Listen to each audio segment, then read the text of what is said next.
Hello everyone. In today's class, we'll be discussing about Fire and Ice, class 10th poem, and it's written by Robert Frost. And I'll also be doing the poetic devices and the theme of the poem at the end of the video. So stay tuned for that. Now the first stanza is, some say the world will end in fire, some say in ice. From what I have tasted of desire, I hold with those who favor fire. So over here, the poet is talking about the ways, the conditions with which the world could end. Some say the world will end due to fire. Some say it will end due to ice. But the poet, from what he has faced, he has experienced this in life. He favored those people who think that the apocalypse is nothing but end of the world is going to happen due to fire. But what's our desire? Why fire is symbolizing desire here? Exactly. There is this symbolization used over here. Fire symbolizes desire.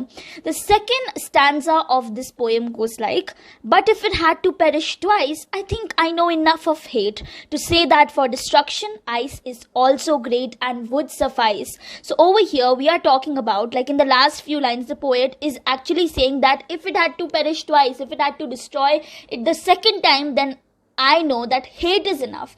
Ice over here symbolizes hate, right? So ice is enough and can cause enough destructions. So over here, as you can see, we are talking about hate.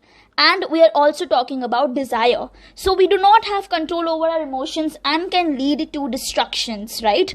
So we have to have control. Now the summary of this whole poem, what does the whole poem talks about? Let's quickly see that in just one paragraph. So Robert Frost uses symbolism to talk about the end of the world. Symbolism is a very important word, guys. So symbolism is used and he's talking about the apocalypse. Fire symbolizes desire, while ice symbolizes hatred. Very important lines. Both causes widespread destruction, which means desire and hatred are enough to destroy a human. Through symbolism, a poet talks about how humans let their emotions to be their own enemies. Sometimes, even if you have anger issues, your emotions become your own enemy. Hatred, a lot of hatred becomes your own enemy.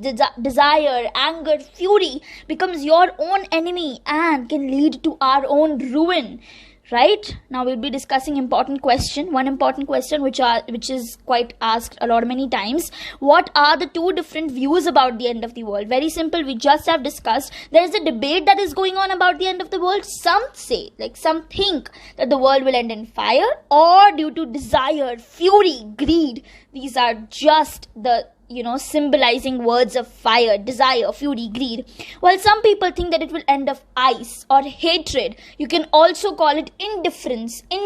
This is also a very good word which you could use for your examination. The poet favors those who think that the world will end in fire. This is a desired answer everybody expects you to write. Now, this is all what we have been waiting for the whole video. So, theme and the rhyming scheme of the poem. We know what is the theme over here. The theme of the poem is, it's talking about strong human emotions and what are the consequences of human actions. What is the result of, this anger, this fury, this desire. That's what it's talking about. Apocalypse. The end of the world is the result. Tone, it's very serious. End of the world, dudes. Gotta be serious. Rhyming scheme, I'll tell you that later at the end. Now, poetic devices, simple alliteration. First of all, favor fire. We, see in the first stanza that favor fire is written together and their first letter is F. So that's alliteration for you guys. Anaphora. So some say is written in the first and the second line both. Some say the world will end in fire, some say in ice. So both, it's written like 2 times. So anaphora is what you call this. Another poetic device. Enjambment is, you can see in the whole poem, there are no punctuations.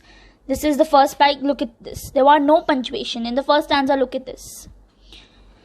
This is the first stanza, no punctuations. And if there's no punctuations, that we know what poetic device is used. If there's no punctuation, then enjambment is the poetic devices which is used. And symbolism, guys. This one's something which I've been telling you since the start of this poem.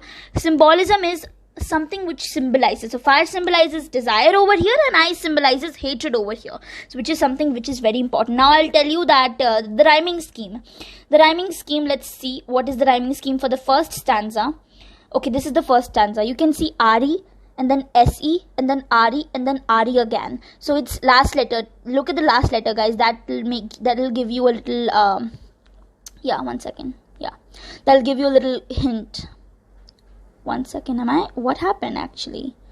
I don't know what just happened, but something. Okay, fine, whatever. Yeah. So yeah, as you can see, RE, CE, and RE and RE. So it's A, B, A, A. Simple. You can figure out yourself in the examinations what is the rhyming scheme. Then over here, what is it? CE, TE, CE, T again last, and then CE. So it's A, B, A, A, B, A, B, A, A, B, A, B, A. So this is the rhyming scheme. You can check it out. BC, you can obviously switch the alphabets. You can use your alphabets of your choice. BC, BCB, and first is A, B, A, A.